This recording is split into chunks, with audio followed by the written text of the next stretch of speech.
You ask Tiger to calculate. This deals with finding the midpoint between 2 points. The midpoint between the 2 points is 20, -5.5.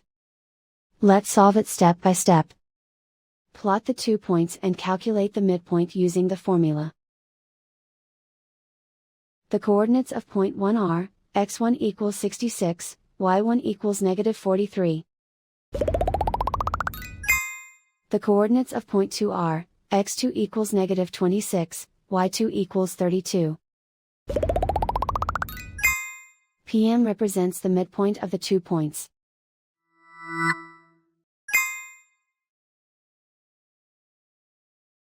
Use the x values in the midpoint formula to find the midpoints x.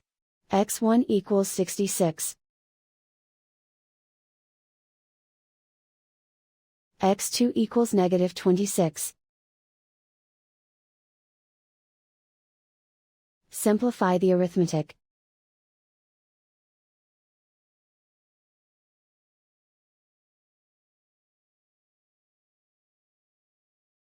Use the y values in the midpoint formula to find the midpoints y.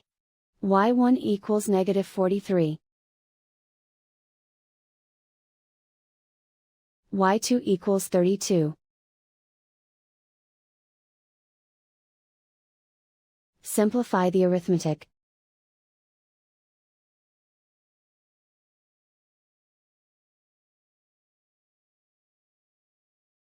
And so, the midpoint is 20, -5.5.